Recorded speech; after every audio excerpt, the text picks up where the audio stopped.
muy personal, ¿no? Es su evaluación de una personalmente de cómo percibe eso, y este es como también que ha aprendido, digamos, desde este módulo, como usted tanto tiempo ya conoce este caso y que la ha hecho pensar distinto, tal vez este módulo, esas reflexiones que he tratado de provocar. Eso también me interesa conocer, ¿no?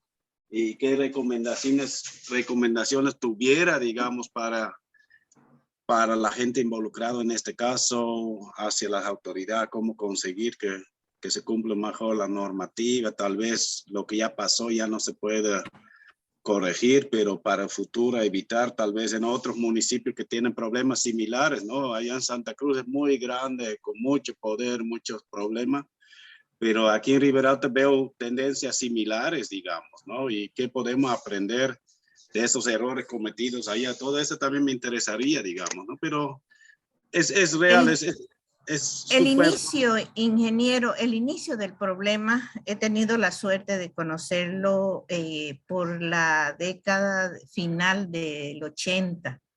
Yo conocí al ingeniero Mario Foianini y él recibió en herencia más de 27,000 hectáreas en esa parte.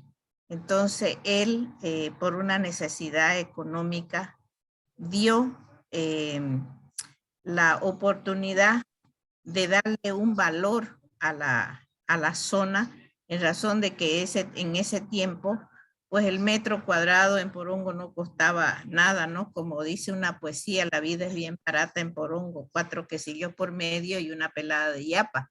Entonces, eso es una poesía. Entonces, ¿cómo era tan barata?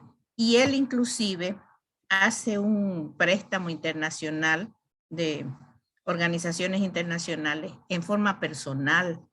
En aquel entonces, en la década del 90, él se presta 10 millones de dólares. Era pues impensable que una persona lo pueda pagar.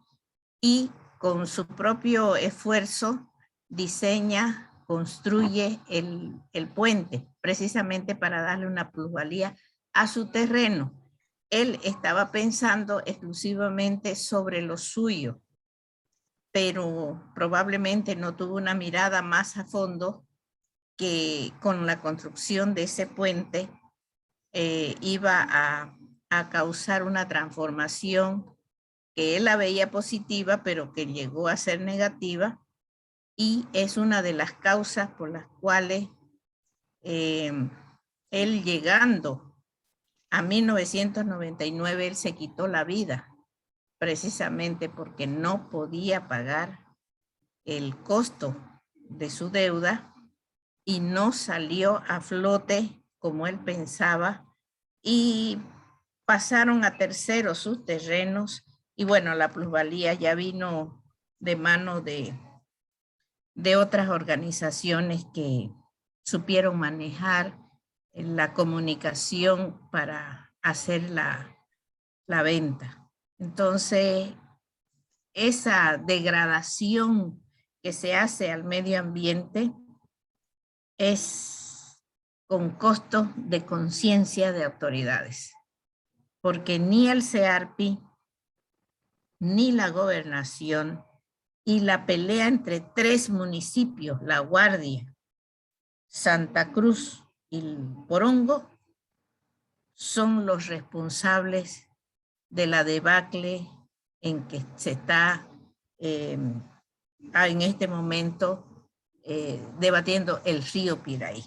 Hay una contaminación extrema, una desertificación de suelos, la proliferación de construcciones, y usted me hacía muy bien en su apunte, si todavía eso siguen sin servicios básicos, sí, esos megaproyectos, cada uno está enfrentando su propio problema como puede. Entonces, el acuífero más grande de agua dulce, de donde se provee Santa Cruz, está en serio riesgo. Y Sahuapac no puede sentar a todos los actores responsables en la mesa y decir, bueno, aquí estas son las probables soluciones. Probablemente a largo plazo se puedan llegar a entender. El daño ya está hecho y como usted bien me apunta, ahora lo que le interesa es el problema social. Y el problema social está en base a una gente que no tiene voz, que no tiene medios, que se ha recluido en lo más profundo de la tierra porque no le quedó otra, pero la identidad cultural prácticamente está en el más serio peligro actual, porque las construcciones que se han hecho, reitero, es de una ciudad sin alma. Muy triste, yo me he dado la tarea el fin de semana nuevamente de ir a hacer una observación. Y eso es Sí, lo la que... verdad, cuando yo lo leo también realmente da esta impresión, ¿no? O sea, se han dejado todas las normas a un lado, todos los intereses arquitectónicos, urbanísticos, y es realmente como un esquema corrupto que ha sobrepuesto a todo, parece, ¿no? Y pues son temas que realmente llegan también a criterios muy personales, digamos, ¿no? De qué se puede hacer, porque es difícil pues, oponerse a eso de frente, digamos, ¿no? Pero es un caso interesante y yo le noto a usted como que ya no puede hacer más, está, ya lo analicé, toda la parte técnica, la parte social, o sea. A ver, es un caso triste, es complicado. Pero así son muchos, ¿no? Muchos casos que he leído que, de impactos muy fuertes, de instituciones públicas que no hacen lo que deben hacer y ¿no? Hasta la institucionalidad en algunos casos va contrario a lo que la norma en realidad dicta, ¿no? En el caso de Ajam, por ejemplo, que no cumple lo que dice la Constitución y las otras normas, más bien favorece simplemente el extractivismo y ya, ¿no? Y la gente que trata de reclamar realmente no tiene quien las escuche o lo tienen a vuelta nomás. Entonces, complicado es y difícil, ¿no? Para todo, para muchos yo creo que cuesta mucho identificar qué se puede hacer porque ya se ha intentado muchas cosas, ¿no? Peor en esos casos más grandes que son muy complejos, ¿no? El lago Popó que se secó y que ya había programa con la Unión Europea y no sé qué, ese tema de Pilcomayo que Juanito estaba analizando. Hay una cantidad de planes que Juanito menciona y en la práctica, ¿cómo estarán? Pues, o sea, más bien cada vez está más contaminado, más difícil acceder a los pescados y los políticos están hablando y armando plancitos bonitos, pero en la práctica... Es terrible. Acá, por ejemplo, es una, Colinas del Uruguay se ha convertido en una ciudad dormitorio. Y en las mañanas es increíble cómo los micros, yo vivo en la zona, no vivo en Uruguay, vivo en Equipetrol, pero cómo vienen micros para recoger a todo el personal doméstico que trabaja en la zona. O sea, es gente que va de aquí de Santa Cruz hacia allá a trabajar. Y a las 6 de la tarde vienen volquetas con basura a descargar al cordón ecológico para que sea la empresa municipal de Santa Cruz la que recoja la basura de Porongo. Tan así, es impresionante. Parte de la colina, no de todo Porongo, sino de parte de la colina del Uruguay, vienen unos camiones y descargan, no la hacía, el tienen municipio sus de contenedores. Santa Cruz debería hacer su reclamo directo y demandarles. Sí, digamos, ¿no? pero aquí no se dijo nada, se grita y nadie escucha. O sea, es una ciudad dormitorio. Ya, a ver, está lastimosamente así están las cosas, complicado. Me interesa iniciar ya oficialmente esta clase y escuchar también a los demás compañeros. Y está bueno, sí, los análisis que hace, su caso está bastante interesante y también me gusta que dice que ha entrado más en esos aspectos sociales, ¿no? Que eso muchas veces, ¿no? O sea, técnicamente hay análisis, hay propuestas, hay planes, pero socialmente, ¿qué queda por hacer por parte de estos actores afectados, ¿no? Ese es un poco el desafío que he buscado con este análisis, esta tarea, esta práctica. Ya, empezamos. Buenas noches a todos, todas. Antes de empezar a explicar un poco más, primero, si hay otras consultas, ¿no? Así como Susana, de su trabajo personal o en términos generales sobre qué es lo que realmente se pide de la práctica. ¿Alguna otra pregunta sobre el módulo en general? De los tiempos, ¿todo queda claro?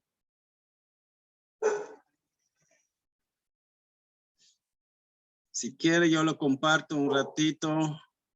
El Word, el archivito que volví también a compartir hace poquito.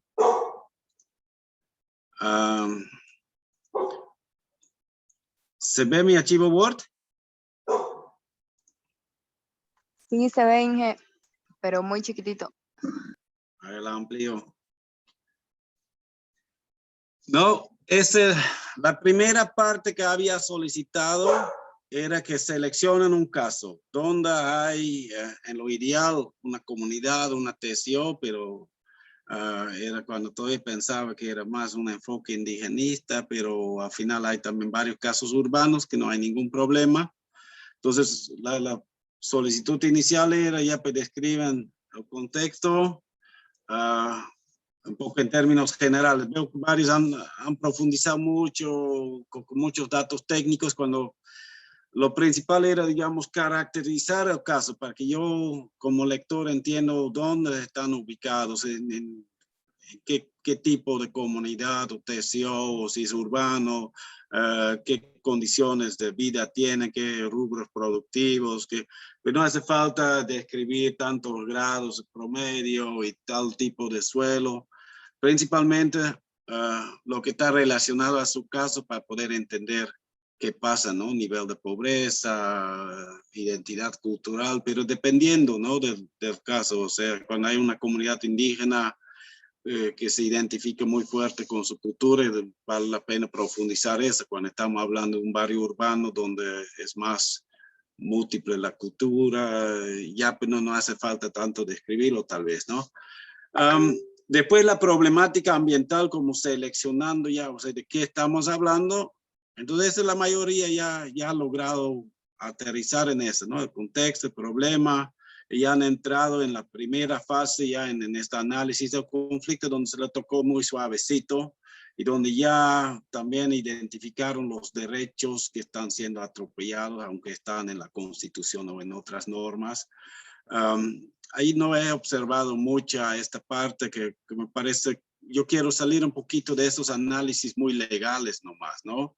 Entonces se entregaron la primera semana o al inicio de la segunda y de ahí he pedido que con mi retroalimentación que lo mejoran, y también la idea era que complementan esa segunda parte, que ahí parece que ha habido una confusión, que algunas personas han solo atendido mi retroalimentación, mejorar la primera parte, la descripción contextual, el conflicto, y sí han incorporado este enfoque social que aquí en esta segunda parte quería tomar, pero todavía no con esta estructura que la había sugerido más o menos, ¿no? Entonces, ¿cuál es la idea? O sea, tienes una población que está afectado por un problema ambiental y esta población ha iniciado a reaccionar, ha sentido afectado en sus derechos, ha sentido que su medio ambiente se está contaminando, se está deteriorando, y han dicho, algo tenemos que hacer, y han empezado a organizarse, han empezado a plantear algún pronunciamiento, un voto resolutivo, una acción de buscar al gobierno municipal, a las empresas que están contaminando, buscar alguna solución, muchas veces con prácticas propias, digamos, no tan formales. Han empezado Y esta es la primera versión, casi nadie lo mencionaba. En la segunda ya veo que están un poquito más aterrizando en eso, ¿no? De decir cómo fue este proceso, sobre todo los compañeros que realmente tienen un caso, si tienen realmente estos casos rurales donde ellos son parte de la TCO o lo trabajan desde cerca. Entonces, ese proceso que a varios le ha sugerido también que en vez de seguir esta estructura como le planteo aquí en esta hoja Word, más bien de darle un poquito más un análisis en el tiempo, ¿no? Cronológico, cómo han empezado a actuar, qué fueron las primeras acciones, las demandas, las propuestas que hacían, a quién lo dirigían y qué respuestas han ido recibiendo, ¿no? Y por lo general esas respuestas son insatisfactorias y genera ya una acción mayor, ya, ¿no? Ya están empezando hasta bloquear una carretera, están empezando a pensar en acciones legales, están tocando puertas en niveles superiores, ¿no? Si el municipio no reacciona, tal vez la gobernación sí, buscando asesoramiento jurídico, como cuáles son realmente las normas que se están violando. Entonces, ahí era lo que yo quería entender, o sea, ¿qué instrumentos están utilizando en este sentido esas comunidades afectadas, ya sea comunidades rurales o urbanas, de esos grupos de personas cuyos derechos están siendo violados? ¿Cuáles derechos han identificado que están siendo violados? Y esta parte lo tienen bastante claro la mayoría, pero también como por dónde tienen posibilidad de reclamar. Es a través del municipio, es a través de la gobernación, es a través de la JAM. Y si la JAM no reacciona o si la reacción no es suficiente, ¿qué más se puede hacer? Entonces, me refería un poquito con estos instrumentos de desarrollo, ¿no? ¿Cuáles son estas normativas, estas políticas públicas, estas instituciones que pueden ser parte de buscar la solución, ¿no? Entonces, tratar de comprender realmente ese como una estrategia, ok, vamos a hacer una demanda y lo presentamos a la JAM y la JAM va a tener que actuar. Entonces, ese puede ser una estrategia que se defina, ¿no? Para darle un poco el ejemplo de gestión de riesgos que hacían en las comunidades de Riberalta, Alta, que lo mencioné en la segunda semana, este grupo que tenía de comunidades que estaban siendo quemadas, que cada vez tenía menos opciones de cuidar sus bosques, que estaba afectando su producción, sus casas. Entonces ellos empezaron a organizarse, ¿no? Entonces primero hay esta estructura orgánica local donde varias comunidades se juntan porque tienen el mismo problema y empiezan a tocar la puerta de una ONG que empieza a ayudarles a armar un plancito. Y esta a través de Comurade, como una plataforma de gestión de riesgos en el municipio, empiezan a tratar de insertar su propuesta en esta estrategia, en esta política pública municipal, ¿no? Entonces ahí logran los primeros apoyos, tal vez con un proyectito afuera, después con más apoyo del municipio y otras entidades que están ahí vinculadas al Comurade. Y así poco a poco logran insertar esa propuesta para que consigan apoyo, ¿no? Entonces, este fue algo bastante propositivo, proactivo de buscar, no tanto de reclamar a quien provocó el incendio, tal vez, ¿no? Porque la verdad no sabe, muchas veces es incluso alguien de la comunidad, un niño que se descuida, alguien que está quemando basura y no la apagó bien. Puede ser el ganadero vecino, puede ser que incluso hay una mano negra allá de alguien que prenda a propósito porque quiere quedarse con su tierra, pero es muy difícil identificar eso y lo que han hecho más bien es buscar esta solución propositiva, de decir cómo conseguimos que nos ayudan a defendernos frente a los incendios y cómo también ayudar a prevenir en el futuro, ¿no? Entonces eso es un ejemplo, digamos, de los instrumentos de desarrollo que yo identifiqué ahí, como que lo que las mismas comunidades han ido identificando junto con sus aliados, como para tratar de incidir en políticas que permiten revertir un poco esta problemática ambiental. Entonces, eso tal vez no quedó tan claro, por eso lo vuelvo a explicar, porque veo que algunos están ahí simplemente refiriendo a unas normas en la Constitución o en otros, y yo creo que es interesante también pensar más en políticas públicas, en las entidades públicas, las instituciones que pueden ayudar. Y por ejemplo, la ley de gestión de riesgo te da pautas para trabajar a nivel de comunidad, entonces han enmarcado a eso, digamos, ¿no? Entonces ha sido algo que les ha ayudado a plantear sus propuestas y conseguir el apoyo, porque si simplemente iban a decir, por favor, apagar nuestro incendio, creo que hubieran tenido muy poca respuesta, ¿no? Entonces eso tal vez se ve en muchos casos, esta falta de atención, pero parcialmente se debe porque no lo plantean suficiente claro qué es lo que necesitan, ¿no? Hay algunos casos con el tema de basura, por ejemplo. ¿Será posible que el municipio venga a limpiar todo? Hemos discutido eso incluso en clase, como que tiene que ver con conciencia, tiene que ver con educación, tiene que ver con iniciar a limpiar por tu cuenta. Y cómo entonces proponer algo al municipio que no es nomás ya venga a limpiar mi basura, digamos, ¿no? Que sea algo más coherente y tal vez una planificación que el municipio haga parte, pero que otras entidades están ayudando y que se hace todo un plan coherente para solucionar el problema, ¿no? Entonces eso sería interesante. En esta segunda parte es más lo que ya se está haciendo, que han iniciado desde la población afectada, que otros actores ya se han sumado a esta, ¿no? Instituciones públicas, que también ONGs o organizaciones ambientalistas.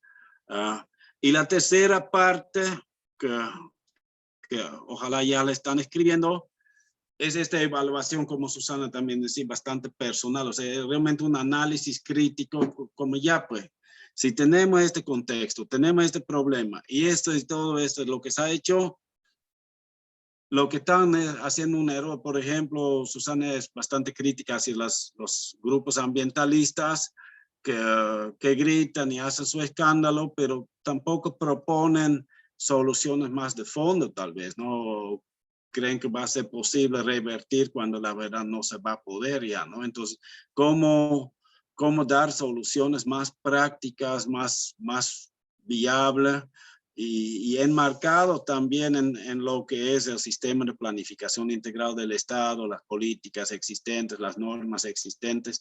Entonces, ese era un poco lo que yo busco, ¿no? Como cómo lo podemos ayudar a darle pautas a estas entidades, esas organizaciones que realmente se atienden, ¿no? Entonces, la evaluación es primero, pues, qué están haciendo y por qué no funciona, y no todavía un análisis más técnico o legal.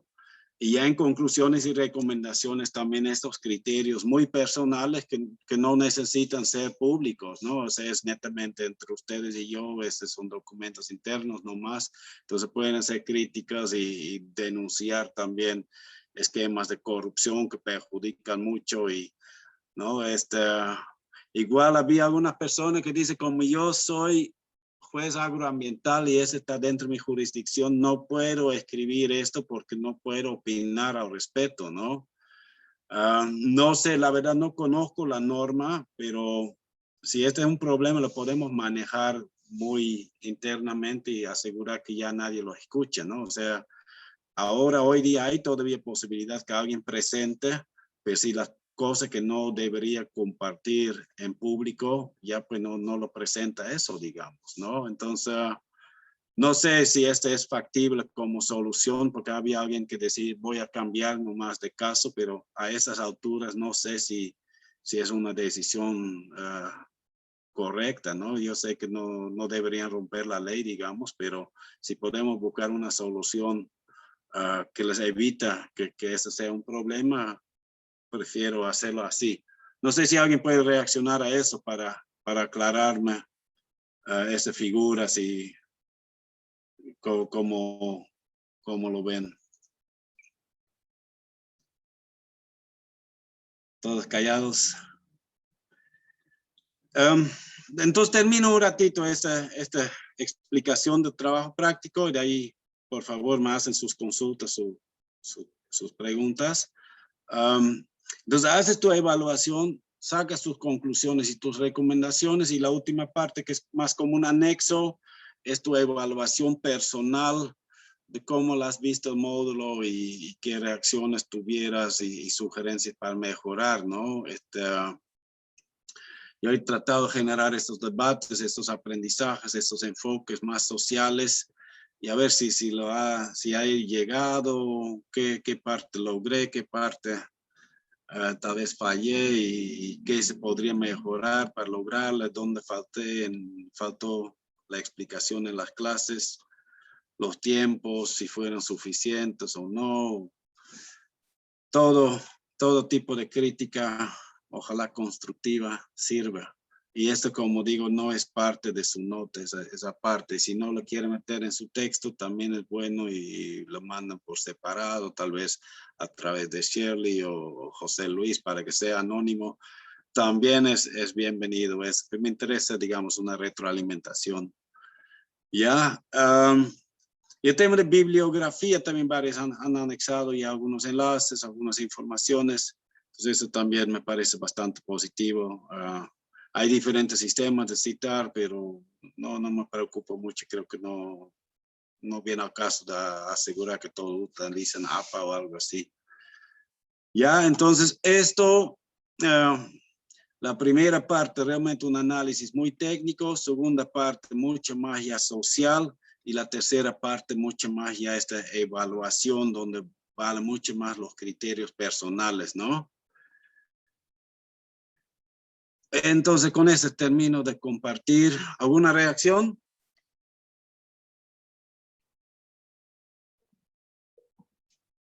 ¿Se entiende? Licenciado, buenas noches. Una consultita. Marco, ya. Hola, Marco. Mi trabajo a mí no me ha enviado todavía, ¿no lo hice? Así me faltan unos 10. Yo Ya. quería hasta el viernes, después dije, pucha, para sábado, domingo no logré avanzar casi nada tampoco y hoy también tenía otras reuniones y sigo fallando, pero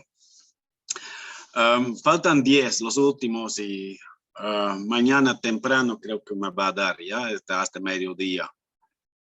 Y realmente es que son hartos trabajos y tampoco se han mantenido tanto dentro de los límites de páginas. Algunas son bastante amplios y no es tan fácil tampoco de leerla con atención y dar recomendaciones buenas, ¿no? Me descubre que a veces lo leo y después, pucha, ¿y ahora qué voy a decir? Y lo tengo que volver a leer nomás porque no me cuesta pues leer con atención y es trabajoso nomás esto. Bueno, el próximo año voy a dar otras tareas, creo. Más sencillo. Sí, entiendo. Ya, listo. Gracias, Lice. Ya, muy bien, Marco.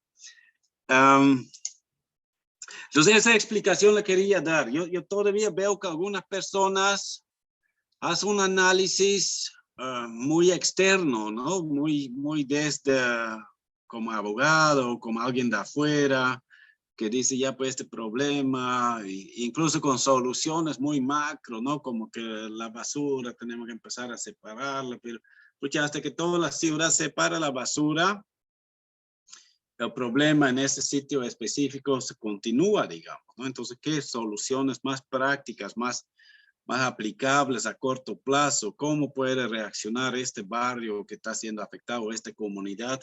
¿Qué acciones pueden plantear? ¿Qué soluciones pueden pedir? Donde sí, obviamente, también necesitamos mejorar toda la educación ambiental y la concientización y todo eso, pero va a ser imposible lograr esto a corto plazo. Ese es un problema más macro, ¿no? Por ejemplo, el lago Poopó. Ojalá que podríamos revertir el cambio climático para que este lago otra vez se llene de agua, pero no da eso, ¿no? Entonces, ahí es realmente un problema muy complicado porque no puedes ni identificar casi los culpables.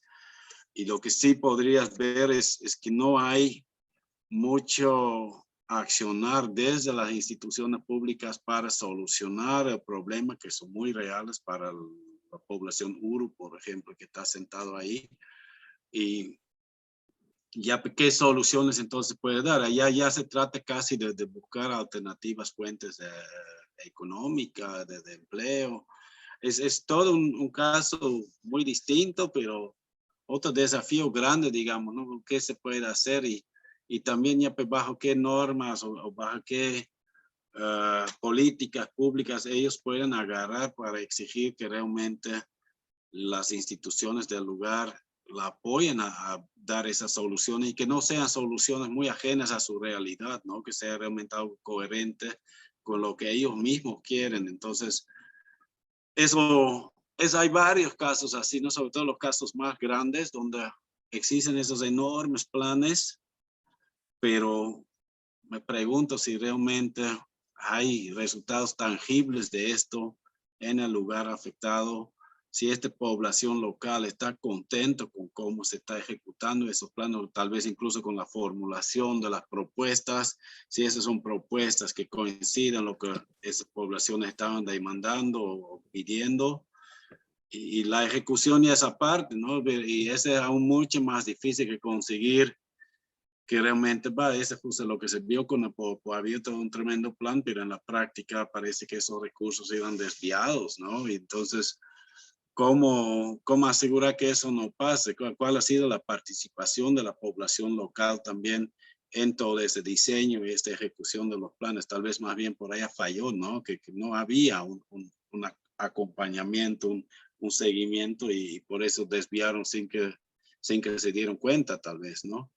Pero no sé, son ejemplos específicos, problemas complicados, y va a ser difícil, o sea, no en todos los casos va a ser posible de decir, si hubieran hecho eso ya estuviera solucionado, ¿no? Yo sé que no es así, ¿no? Y incluso los casos que yo mostré, los éxitos que traté de compartir también son muy relativos, ¿no? Son en escalas muy pequeñas en comparación de los problemas enfrentados.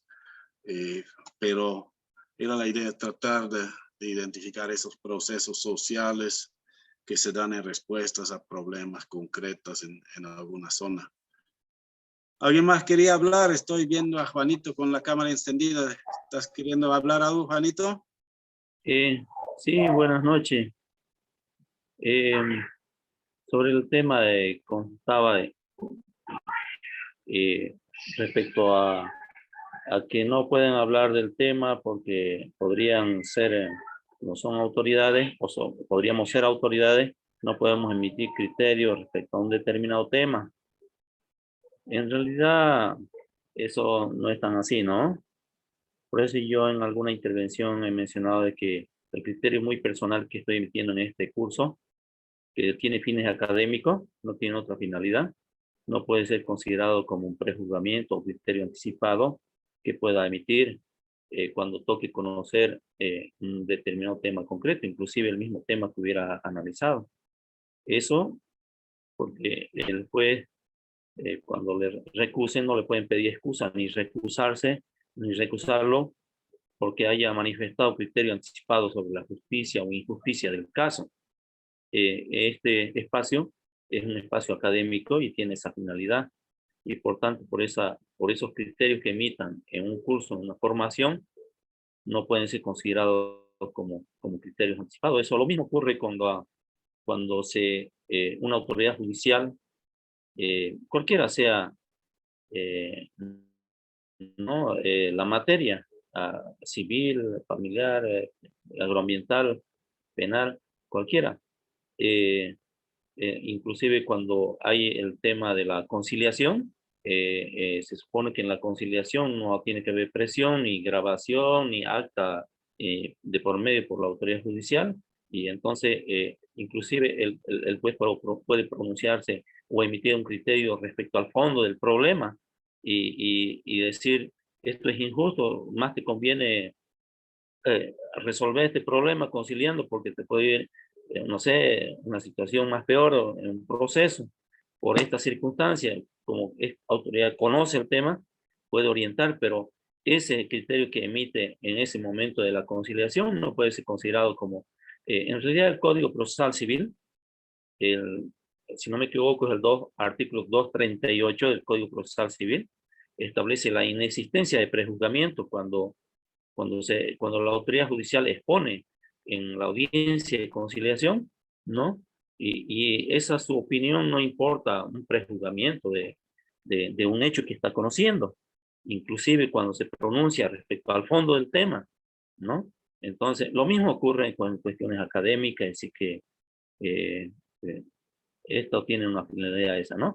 Otra cosa es que como las clases son grabadas, están colgadas, en este caso, en los cursos, en las clases que está desarrollando su persona, están siendo publicadas en YouTube, obviamente que puedan ser tergiversadas, pero es fácil descargar, ¿no? Hay las causales de recusación, causales de excusa, y estos temas no están dentro de las causales de recusación, y es fácil decir, eso era un espacio académico y no tenía por qué, no puede ser considerado ahora como una cuestión para recusar a la autoridad, es decir, para decirle, aparte si usted ha emitido criterio en una oportunidad con el docente Vincent Vos, ha dicho tal cosa respecto a un determinado tema y por tanto usted tiene que apartarse.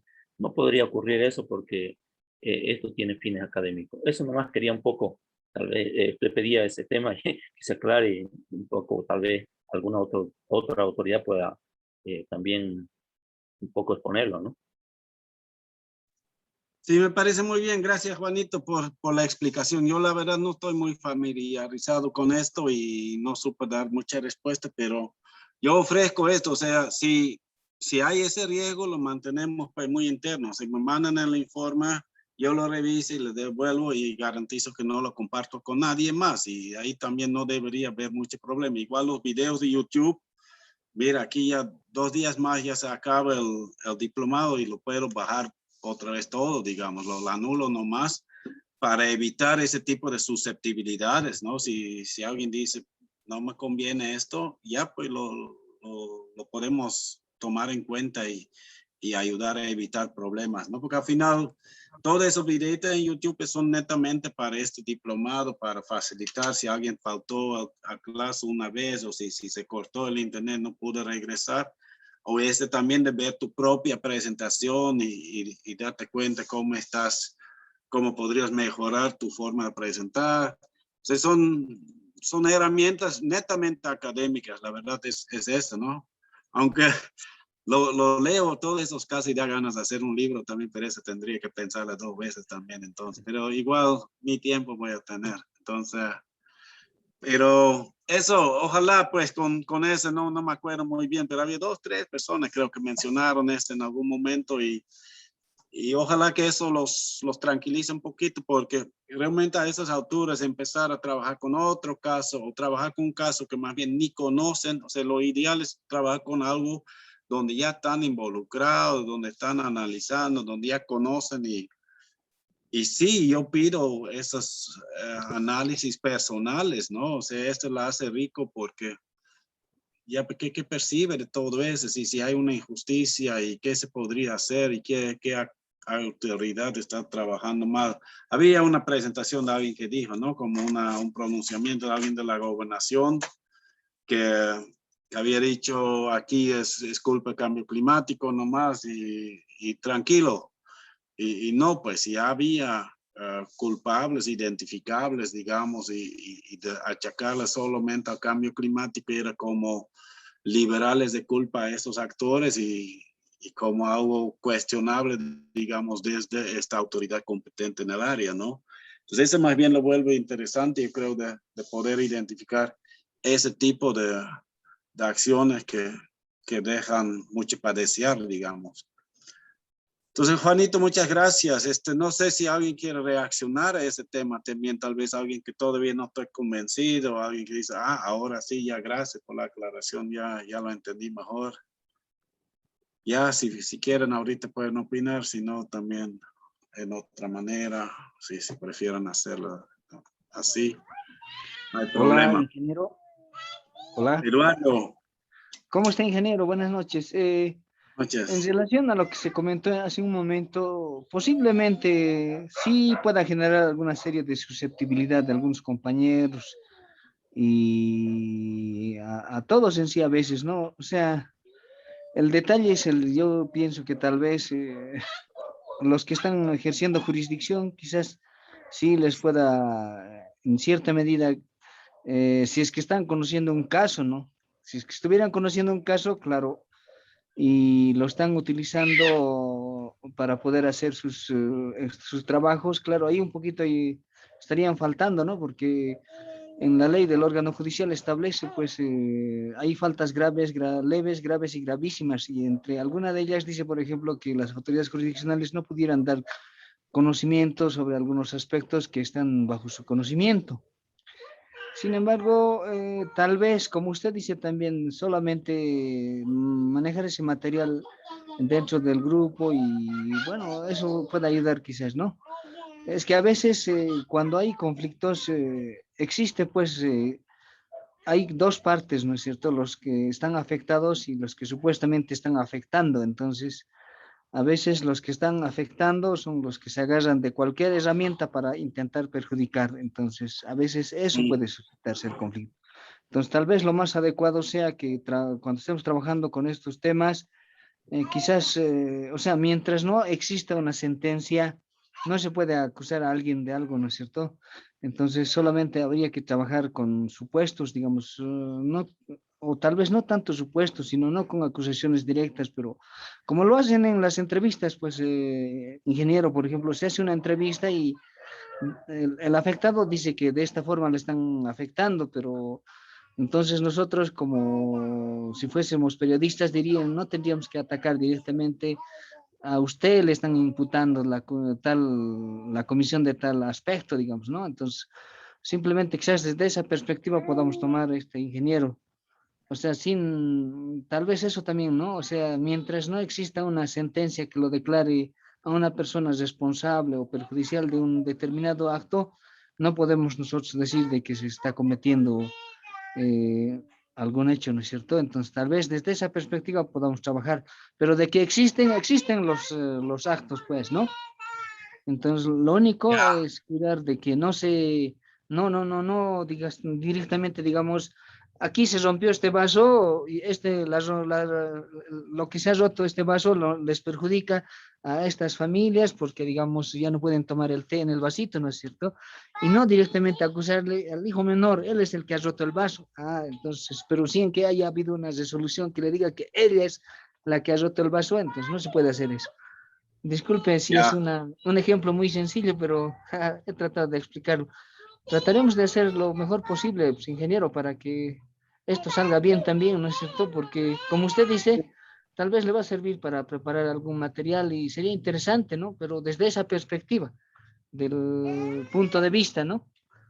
Eso nomás, Yo ingeniero, creo gracias. eso, de todo modo, no voy a publicar nada sin su consentimiento porque ustedes serían los autores también, ¿no? Entonces, eso, que tengan esa tranquilidad y con esa susceptibilidad que indican ahorita, también yo realmente creo, ya pues, entonces, pásenme el documento. Los primeros dos partes, creo que no habría mucho problema, que es descripción contextual, descripción de un problema, todavía en una forma así como periodista, digamos, describiendo nomás, sin un criterio de quién es culpable ni nada de eso.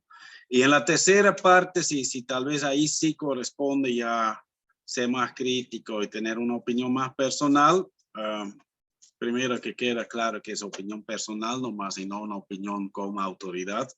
Pero la segunda es que realmente ese queda entre las dos personas nomás, ustedes como alumnos o estudiantes y yo como docente que lo voy a revisar como para evaluar su aprendizaje, ¿no? Con un enfoque netamente académico y ahí tampoco me interesa mucho a quién consideran culpable. La verdad, no es tampoco el objetivo principal. ¿No? El objetivo es más bien tratar de encontrar soluciones y buscar incluso cómo conciliar entre las partes afectadas y culpables.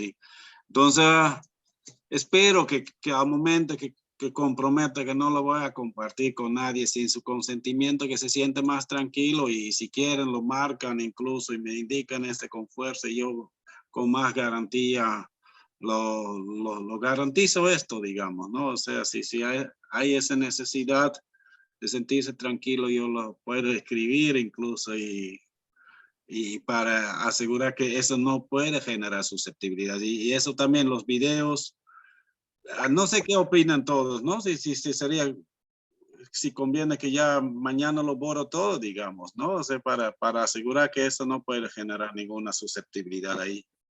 ¿Qué dicen? Marcia está también con la mano levantada. Vincent, buenas noches y buenas noches, compañero.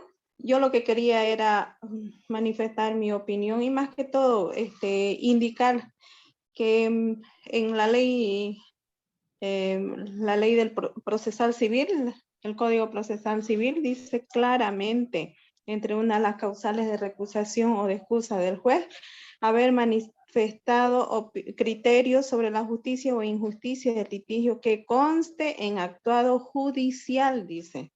Entonces yo no creo que el tema de haber emitido opinión en una clase sobre la justicia o injusticia de un tema vaya a acarrear una causal de recusación para el juez.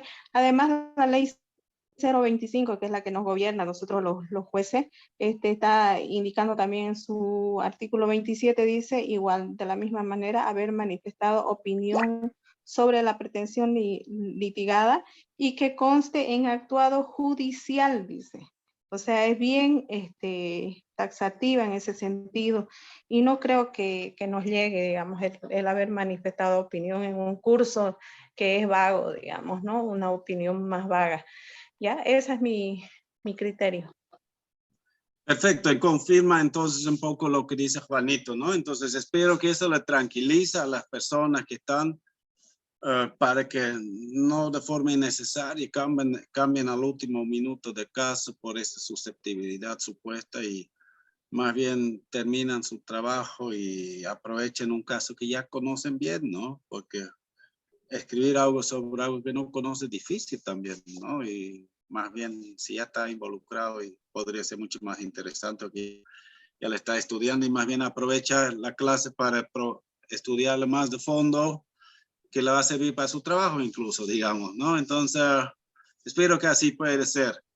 Ya, entonces le agradezco por esos criterios y reitero, ¿no? Todas las garantías que yo podría dar, con gusto les doy, digamos, ¿no? Entonces, si tiene alguna susceptibilidad y dice, por favor, no lo comparten, no lo comparto. Yo ya de una vez puedo decir eso, o sea, esta es mi clase y aquí termina, digamos, ¿no?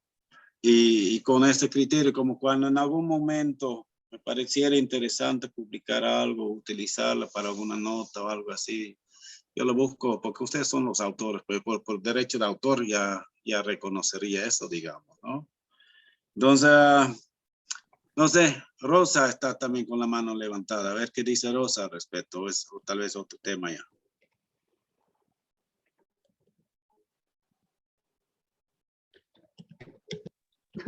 Hola. Bueno, en realidad no creo que lo que vayamos a emitir en los trabajos que estamos realizando sea causal de recusación, porque no está relacionado directamente con muchos casos que seguramente se está tramitando en el proceso. Por eso no considero que vaya a afectar, a no ser que alguien se haya animado a realizar un trabajo de un caso específico. Ahí sí es probable, ¿no? En ese caso sí. Pero de la mayoría que escuché, yo creo que no son precisamente procesos que se estén tramitando, ¿no? Por lo menos de lo que pude escuchar, no advertí. Ya, muy bien, otro criterio, ¿no? O sea, si no es un caso donde está involucrado como juez o algo, o sea, no tiene por qué preocuparse, ¿no? ¿No? Ya, ¿algún otro tema, alguna otra consulta de trabajo práctico queda claro después de la explicación de hoy? ¿Cómo va con los avances? ¿Cómo van con los tiempos? Vamos a lograr hacerlo ya en los próximos 3 días, aunque algunos mañana recién lo devuelvo. ¿Los alcanza así? ¿Está bien nomás? Lo que no quiero hacer es perjudicar la siguiente clase, ¿no? Que empieza el 1 de octubre. Y de ahí prefiero que ese siguiente docente tiene realmente ustedes concentrados en su materia y ya no en mi módulo, ¿no? Entonces, por eso yo planteé esta fecha como última fecha y creo que me va a tomar un poquito más tiempo revisar, o sea, ya el último trabajo es más completo, tengo que revisarlo con más cuidado, porque ya es su nota principal que va a generar esto un peso fuerte para su nota.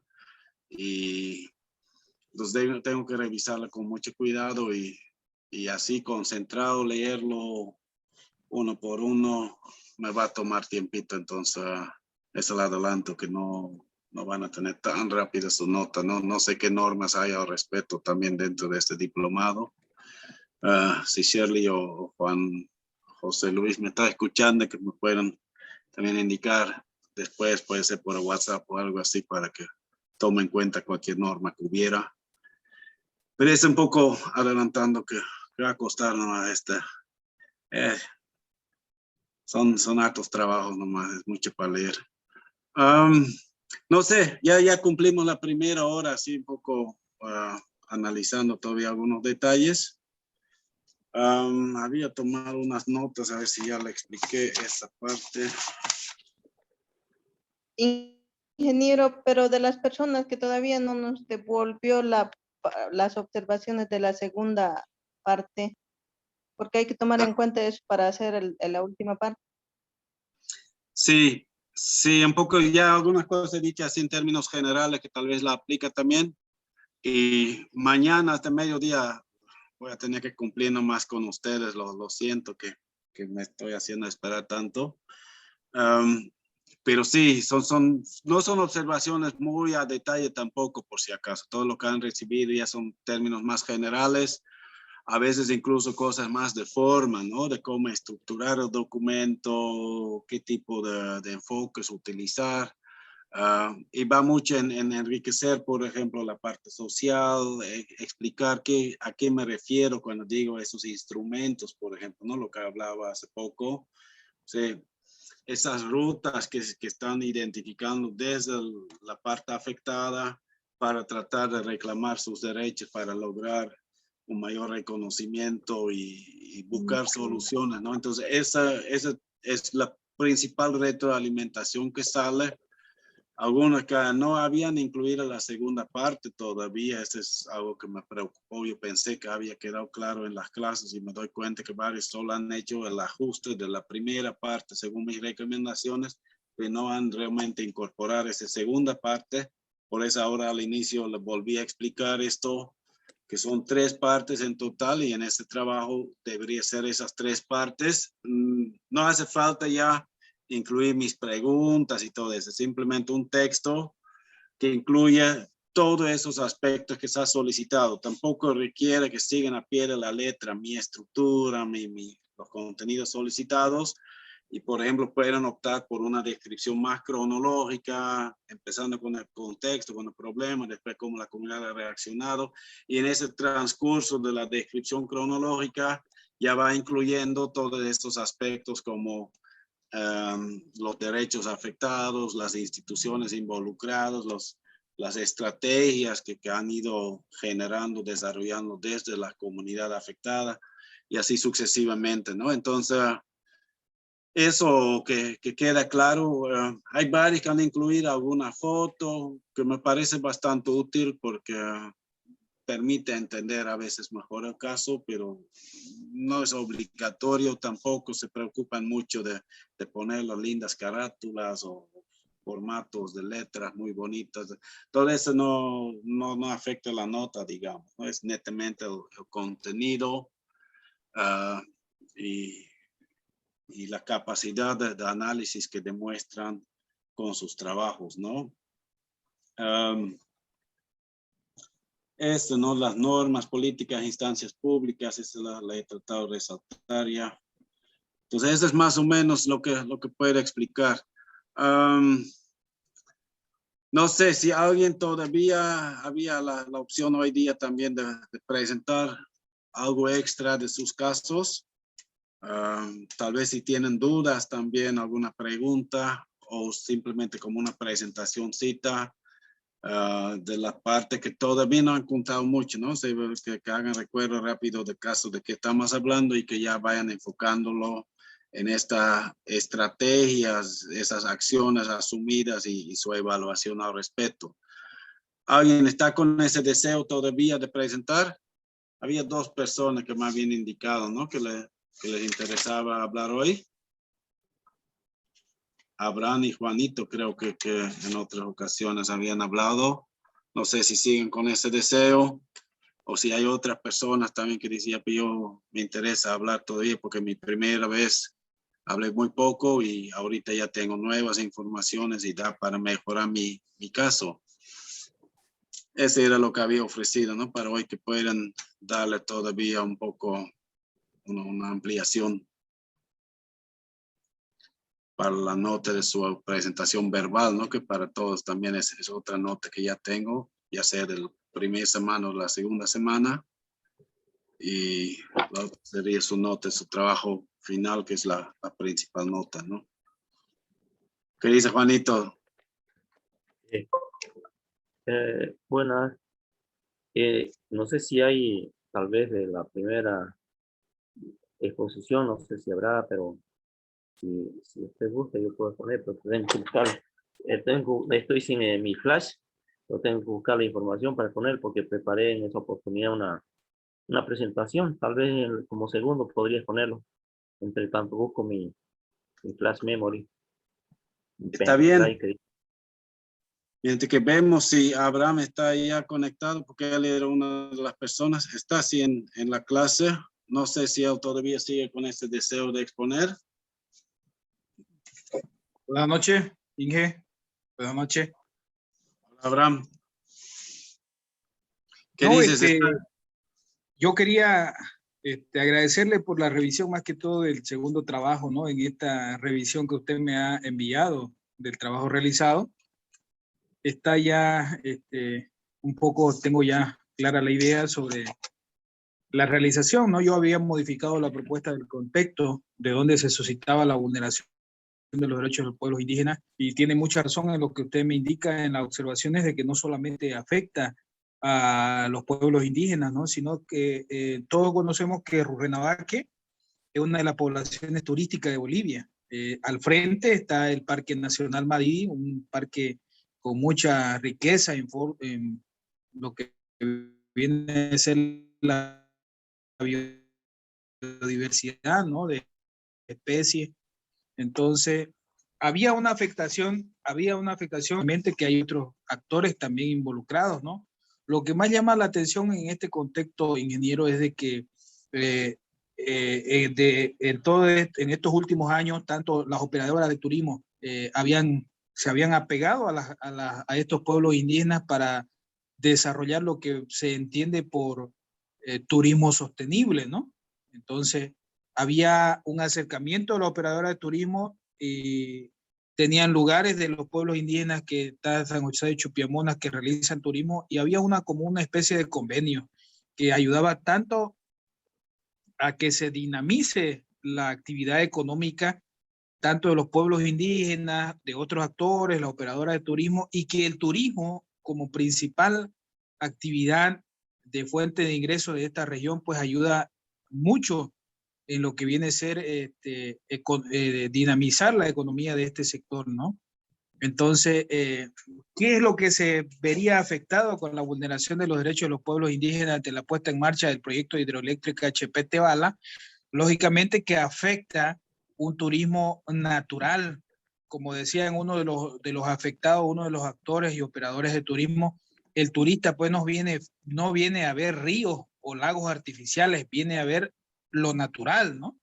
Entonces es un problema que afecta, porque también tiene mucho que ver con las políticas de un gobierno, por ejemplo, en el tema de los israelitas, no sé si escucharon en algún momento por la TV e información de noticias que se le negaba o se le exigía, el gobierno comenzó a exigir visa a lo que son los israelitas, ¿no? Lo que antes no se le exigía. Y sabemos que Israel o esos países que están en esta parte del mundo tienen poblaciones o tienen ciudades desérticas, ¿no? Entonces ellos venían a ver lo que es los bosques, la riqueza, la fauna, y se sentían atraídos, ¿no? Y era lo que más venían a hacer turismo en este lado de la población. Entonces vemos de que este proyecto hidroeléctrico Chipete Bala, calificada por el gobierno como prioridad nacional, se quería o se pretende desarrollar en la región norte del departamento de La Paz, entre los ríos de Beni, Tuichi y Quiquibey, que comprende a la población de Rurrenabaque y San Buenaventura, ¿no? Entonces, vemos de que son varios los actores que se estarían perjudicados. Además que afectaría mucho a lo que viene a ser la esencia natural de los pueblos indígenas que viven de la caza, pesca y algunos de la agricultura, ¿no? Entonces, ese era el enfoque que yo le había dado en esta segunda presentación de mi trabajo. Hablaba también sobre la problemática ambiental y el análisis del contexto, ¿no? Entonces, di una posible alternativa que yo hablaba de una acción popular, usted me señaló en las observaciones que también se puede ver, se puede analizar de otra perspectiva, no solamente la acción popular en medidas legales, sino que también se podría hacer cómo se fortalece esta coordinadora local que se ha creado para proteger una posible afectación, ¿no? De lo que viene a ser los ríos Beni, Tuichi y Quiquibey, que con la creación de esta posible represa o proyecto hidroeléctrico afectaría la forma de vida de los pueblos indígenas originarios asentados y otros actores y a la misma población que vive de esta diversidad económica.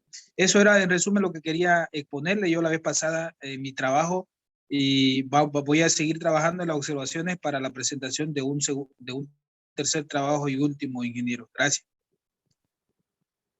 Oh, mi micrófono. Muy bien. Sí, yo mismo lo saqué de tu texto, yo creo. No era mi sugerencia de incluir vos mismo hablabas de ese sector de turismo que dependía de eso. Yo dije, pero ¿cómo será? No, porque yo tengo esa duda aquí en Riberalta. También había un cartón para sugerencias para el tema de la hidroeléctrica en Cachuela Esperanza y tienen su posibilidad de opinar, pero solo hay en la Federación de Campesinos y la Central Indígena, ¿no? Y ya, ¿por qué hacemos los demás pobladores de Riberalta para poder opinar? Porque nos va a afectar a todos, digamos. Entonces me quedé con esta duda y esa era un poco la retroalimentación hacia Abraham también. Y son dudas que me quedan y que expreso a veces en esas revisiones. Y a ver, pues sí. Algo más, ingeniero, quisiera aportar, ¿no? Por ejemplo, y lo voy a insertar en este último trabajo. Rurrenabaque tiene como una de las principales fuentes de ingreso económico de la actividad turística. O sea, son directamente afectados toda una población. Y eso voy a tratar de recolectar esa información para ver cuál es la fuente de ingreso mayor que tiene esta ciudad y en esta región, ¿no? Eso voy a tratar de... Ya, muy bien. Está bien, Abraham. Por favor, a todos, no hace falta realmente generar muchos datos técnicos, ¿no? Yo sé que los tiempos que tienes son limitados y lo importante es entender los procesos, ¿no? Y para hacer algo ya muy profundo, con muchos números y todo esto, requiere tiempo y lo que más me interesa es el aprendizaje, ¿no? Si más o menos entienden la figura, mientras que tienen datos bonitos, digamos, ¿no? Pero no es 100% necesario, ¿no? Lo que interesa es el aprendizaje, ¿no? Pero veo que Juanito ya está más que listo, entonces le pasamos la palabra a Juanito para que todavía pueda complementar su caso sobre el tema del río Pilcomayo, ¿no? Este caso trinacional. Adelante, Juanito. Bien, gracias. Buenas noches, Vincent, y a los compañeras de este diplomado. En realidad yo no tenía observaciones muchas, pero sí correspondía hacer el trabajo de la parte 2. Como había explicado, se trataba un tema de los pueblos indígenas Huenayé, Tapiete y el conflicto socioambiental del río Pilcomayo, una responsabilidad trinacional entre Bolivia, Paraguay y Argentina. Más estaba enfocado por el tema obviamente es un tema demasiado complejo y amplio, con una diversidad de temas, digamos, ¿no? La contaminación minera, la contaminación del agua, abajo. Pero mi tema estaba enfocado a la escasez del pescado, a la mortandad del pescado por las canalizaciones que se habían hecho en la parte de Paraguay y Argentina y las colmataciones que se producían, el atarquinamiento, es decir, el taponamiento de eso. Ocurre eso en el Timni, se forman palizadas y se tranca el río y no pueden circular ni las pequeñas lanchas siquiera, peor todavía pequeños o grandes barcos. Entonces ocurre eso en el río Pilcomayo y eso en la parte de Argentina, no ocurre tanto en Bolivia, es decir, donde están asentados los pueblos indígenas en Bolivia, no ocurre tanto la sedimentación, porque hay una pendiente de corriente que va hacia Argentina y obviamente allá el caldado del agua obviamente es más lenta porque es más plano, más llano, y obviamente ahí es donde se producen estos taponamientos de todo el río, y por eso se producen estos brazos hacia aquí abajo, como que arriba hay unos brazos, una cuenca y subcuenca y microcuenca en esta parte, de la parte cabecera, y los pueblos indígenas están en esta parte, la colmatación se produce aquí en esta parte de abajo. Entonces, ese es el problema, que aquí Paraguay ha canalizado el agua para uso agropecuario y Argentina ha llevado el agua hacia también su territorio, diferentes canalizaciones para uso agropecuario de diferentes superficies de tierra. Eso ha hecho de que como el pescado tiene su ciclo productivo igual que la del salmón, que para desovar tienen que subir aguas hacia arriba y luego bajar y otra vez crecer y vuelven a subir. Entonces ese es el problema que se genera, y como ya habíamos explicado, de que en este caso es la misma situación que viven los pueblos indígenas de la Amazonía Norte de nuestro país con el tema de la castaña. Es decir, si hay cosecha de castaña, hay ingresos para la familia, pueden comer, pueden alimentarse, pueden vestirse. No hay castaña o el precio está muy bajo, también el mismo problema van a sufrir estas 7.300 familias que actualmente son. Antes eran menor población porque de acuerdo a los censos anteriores, ¿no? Entonces, ese era el contexto que había explicado, cómo ellos viven del pescado tanto como alimento básico y como actividad principal entre 4 y 5 meses, ¿no? Que se va produciendo, y estas son las canalizaciones. Ese era el análisis del conflicto, los derechos y contradicciones que se están afectando, el derecho a la alimentación, a la seguridad alimentaria. Bien, esto en Villamonte hasta monumento al pescado se hace, ¿no? Entonces, allá se hacía el aprovechamiento del pescado ancestralmente de estos pueblos indígenas. Como ustedes ven, esta es la parte del Salto, que está no muy lejos de Villamonte. Entonces, hay corrientes, aquí no estaba detenida el agua. Hay pendientes, ¿no? Unas pequeñas cachuelas, si se quiere, donde tiene caída el río. Por tanto, no hay problema de sedimentación, de inundación de parte de las comunidades indígenas, porque no están tan cerca del río. Pero también hay el tema de la producción de fruta silvestre y toda esa situación. Bien, como es la primera parte, eso ocurrió en la primera parte, esto en la segunda parte, yo lo que he hecho un poco incorporar algunos datos más precisos, recoger obviamente esta parte, recoger reflexiones desarrolladas en el transcurso del presente módulo, y ya aclarando un poco, si ustedes ven, el trabajo está referido a Huenayé, al río Pilcomayo, a la fauna hitícola, es decir, a los pescados, a las canalizaciones, a la colmatación, a su práctica ancestral, que son cazadores, pescadores, recolectores de frutos silvestres, como del pescado, básicamente, siempre. La seguridad alimentaria, que tienen que ver con la sobrevivencia, la mortandad, el pescado es la principal actividad como fuente de empleo, su comercialización de esto, sus ingresos económicos depende básicamente de esto, y las demás otras actividades son simplemente complementarias, ¿no? Bien, en estas acciones de resistencia y medidas de mitigación, nos vamos a encontrar con los pueblos indígenas Tapiete y Huenayé, que siempre o van a tener problemas de mortandad de peces y por tanto, o escasez de pescado, porque lo han trancado las canalizaciones, los dragados del río han hecho, y hay escasez de pescado. O porque el pescado, si bien hay bastante pescado, el pescado está contaminado por la actividad minera que se va desarrollando en la parte de la cuenca alta del río Pilcomayo, o la escasez se produce, o la muerte de mortandad se produce porque hay sequía. En esta parte, por ejemplo, esta fotografía en la parte de Formosa, Argentina, es decir, pero en el río Pilcomayo, los pescados no han podido subir hacia arriba y han muerto millones de pescados sábalos y diferentes especies, ¿no? Que se encuentran en la zona, y no han podido llegar hasta la cuenca intermedia. Por eso se ha producido la escasez del pescado, ¿no? Entonces, o si bien, como este año 2021, si bien había pescado, había cantidad, aunque no del tamaño que está regulado por resolución administrativa de la gobernación, pero el precio estaba muy bajo y normalmente el precio que venden los indígenas es entre 2 y 3 bolivianos. En el mercado se vende 30 bolivianos y un plato de pescado se vende entre 20 y 40 bolivianos, un plato que es medio pescado, ¿no? Entonces, siempre se van a enfrentar cíclicamente con este problema del primer punto.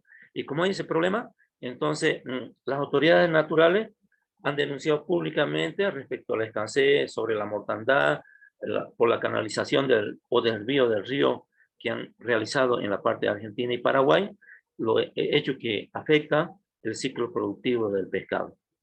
Asimismo, han realizado movilizaciones por contaminación hídrica, ha habido reuniones con el Ministerio de Minería, con otros ministerios, ¿no?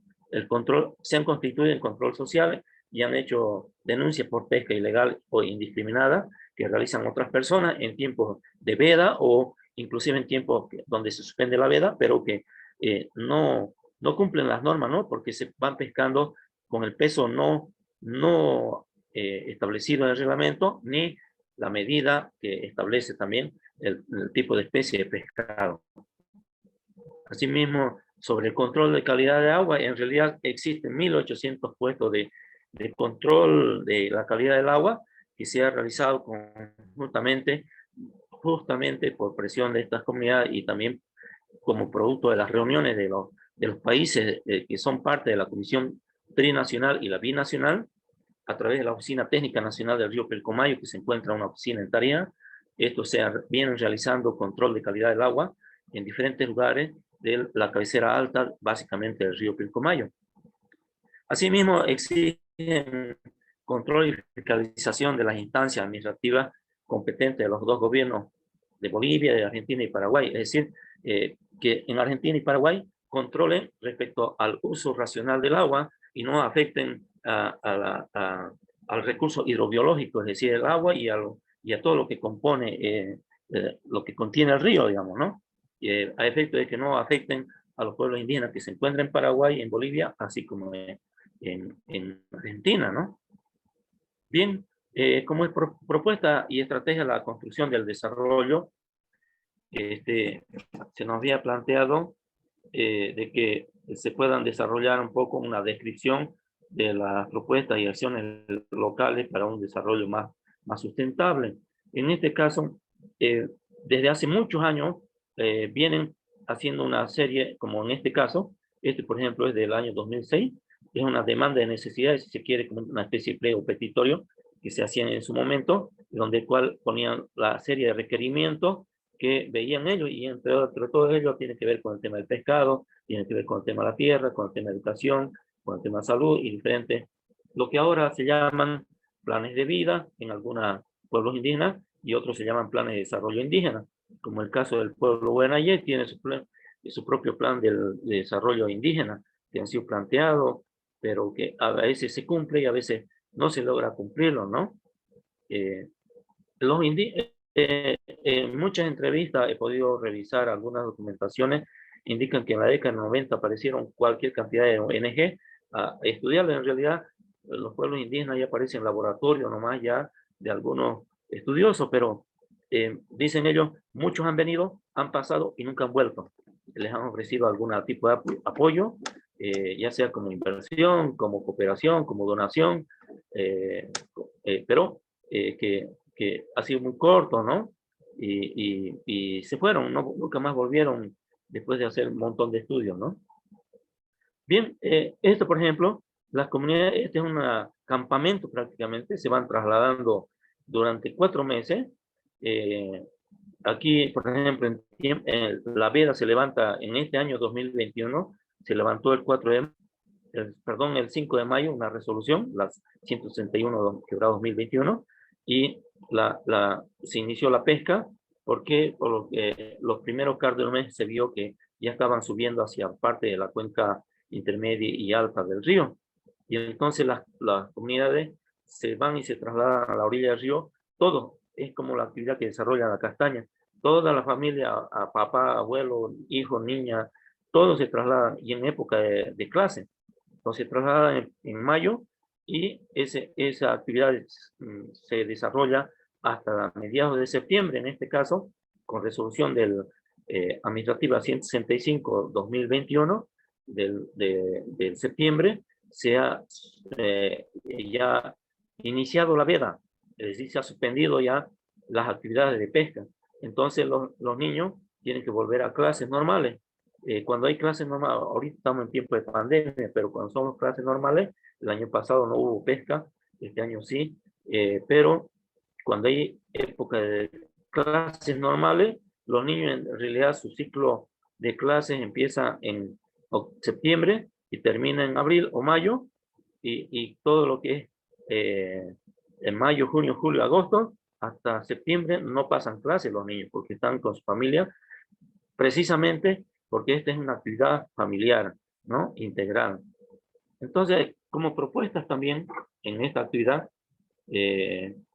como propuestas y acciones locales para un desarrollo también de sustentable, hemos puesto ahí evitar la sobreexplotación del recurso, acciones institucionales para mitigar la contaminación del agua y del medio ambiente, no gestionar ni aceptar propuestas de desarrollo descontextualizados que no responden a las prácticas culturales del pueblo tradicionalmente, que tienen distinta visión de la vida, de las actividades y el desarrollo. Por ejemplo, ha habido algún programa ahí con alguna institución que le han llevado ganadería para hacer actividad ganadera y ellos no tienen esa práctica de criar ganado vacuno. Ellos crían ganado menor, como la chiva, el chancho, gallina. Esos son los animales que crían, ¿no? Y su actividad principal es la pesca siempre. La agricultura en pequeña escala, digamos, ¿no? Los tiempos de trabajo en otros rubros se ordenan, como ya explicamos, según los ciclos de la principal actividad socioeconómica, que es la pesca. Primero es la pesca y después las otras actividades están vinculadas a la pesca, ¿no? La actividad principal es la pesca. Las medidas y actividades de adaptación al cambio climático, ¿no? Es decir, ellos de algún modo ya han introducido algunas diques, perdón, algunos estanques donde están criando, han intentado criar pescado para hacer cosecha del pescado en tiempos de veda.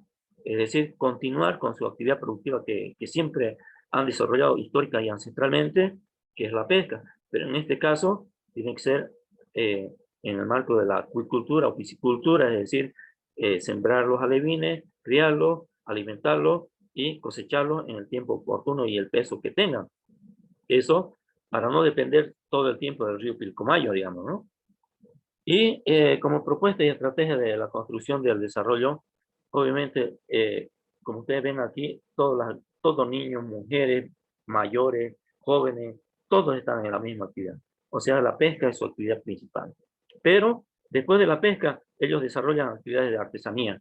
Pero el problema es que el trabajo cuesta más de lo que venden, porque un trabajo, hacer un bolsón de esto, cuesta prácticamente entre buscar el material, la materia prima, elaborarlo, tarda una semana, y el precio que podían venderlo es de 40 bolivianos, es decir, no cubre el costo y el tiempo del empleado en elaborar estas artesanías, ¿no? Todas son esas artesanías. Ellos mismos, en la zona, por ser seca, existen bastante frutos silvestres que lo han transformado si se quiere, artesanalmente en su momento, y algunos emprendimientos privados por ahí que lo están haciendo ya más industrializados, ¿no?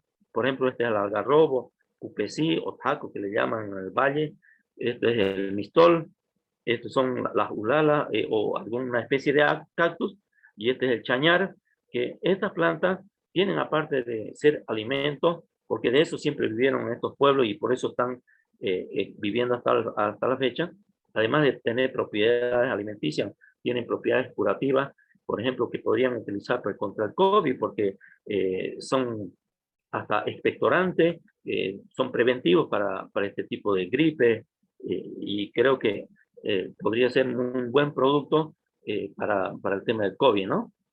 que pueden ser transformados por las comunidades, ¿no? Con algún proyecto. Y eso es parte de la recolección de su actividad, que ellos están familiarizados, digamos, con estas plantas y estos frutos silvestres.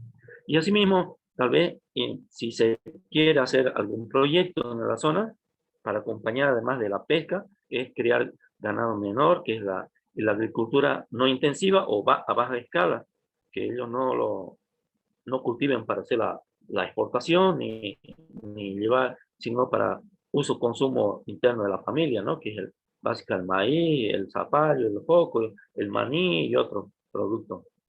Ahora bien, análisis de los instrumentos.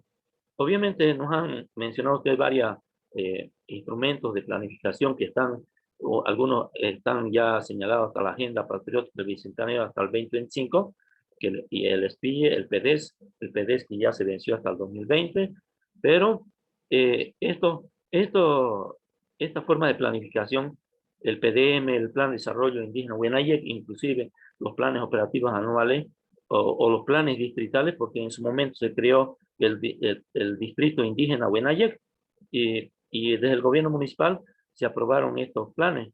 Pero estos instrumentos organizativos pensados y diseñados como esquemas rígidos de planificación se contradicen prácticamente a la lógica y cosmovisión de los pueblos indígenas Huenayec o Tapiete, debido a las estructuras de planificación de la administración pública, ¿no? Es decir, no se adaptan a la diversidad cultural.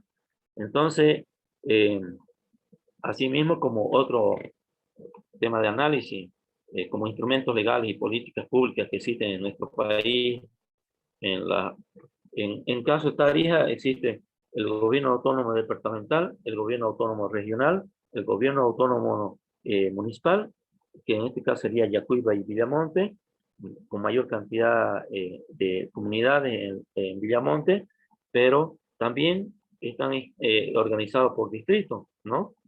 Actualmente ha habido una solicitud de la autonomía indígena Huenayec, pero no ha avanzado. Sin embargo, estos planes y los que ellos mismos se desarrollan podrían ayudar a la población, a las comunidades indígenas a mejorar su estrategia, ¿no? En los siguientes años. Entonces, pero también hay que ver que con relación al río Pilcomayo, que es el tema más importante para los pueblos indígenas, tienen su coordinación con la Dirección Ejecutiva de la Comisión Trinacional y Binacional o con la Oficina Técnica Nacional de Tarija, OTN, que depende, obviamente es una oficina técnica que representa a los 3 países, ¿no? Se tiene un plan maestro aprobado y entonces lo que hacen normalmente ellos es coordinar, asistir a muchas reuniones, a coordinar con ellos, pero además a presentar sus demandas y sus denuncias, si se quiere, ante estos organismos nacionales e internacionales, ¿no? Asimismo, se podría hacer como otra acción realizar la representación diplomática a través de Cancillería, mediante el apoyo técnico del Ministerio de Desarrollo Rural y Tierra, el Ministerio de Medio Ambiente y el Ministerio de Defensa, porque es un tema de defensa del Estado. Y entonces, es decir, por el tema de las canalizaciones, de las aguas o la contaminación que hay en la parte baja, cuenca baja, y que no permite que los pescados suban hacia arriba o haya mortandad en esa parte baja. No es que haya mortandad en todo el río, sino que la mortandad a veces se produce normalmente en la parte baja y muy escasamente en la parte intermedia o en la parte alta, ¿no? Entonces, eso porque a veces se detiene el agua, hay putrefacción del agua y entonces hay contaminación del agua y por muchos factores, ¿no? Conclusión, como una de las conclusiones que cualquier proyecto que no vaya con esa visión, ese estilo de vida que tienen los pueblos Huenayec y Tapiete, debieran adaptarse, apartarse y tomar distancia de esos tipos de modelos que se quieren presentar, que se consideran como paradigma de desarrollo y progreso para otros pueblos, para otras realidades culturales y de identidad, y que más bien deberían adaptarse a la realidad propia y su cultura de estos pueblos, que es la recolección, la caza, la pesca, que es básicamente lo que ellos han conocido histórica y ancestralmente. Entonces, y no llevar proyectos de ganadería o de agricultura intensiva para deforestar el bosque donde ellos viven y se desarrollan de eso, ¿no? Y asimismo, activar los recursos y acciones legales conforme a instrumentos internacionales, es decir, si no harían caso en la parte de Paraguay y Argentina, podría hacerse una demanda ante la Corte Interamericana de Derechos Humanos. Pero en ese caso, también Bolivia, al ser responsable de este problema, por el tema de contaminación, también podría ser demandado, ¿no? Entonces, eso es lo que quería presentar, Vice. Muchas gracias.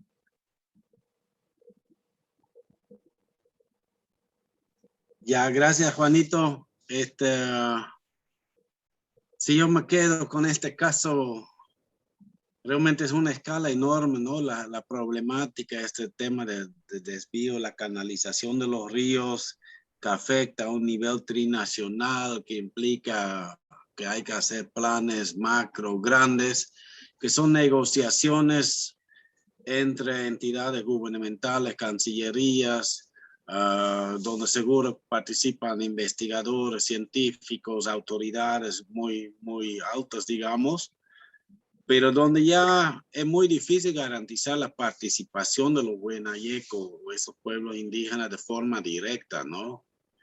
Y ahí está lo que en mi retroalimentación a ti un poquito, ¿qué puedes hacer en ese sentido, no? O sea, ¿cómo garantizar? Ya en tus conclusiones le incluyes un poco, o sea, no hace falta que alguien se invente toda una solución teórica en su escritorio, pero que no se adapta a esa realidad local, ¿no? Este pueblo Huenayec todavía tiene sus propios costumbres, sus migraciones, sus actividades productivas alrededor de ese ciclo de pescado.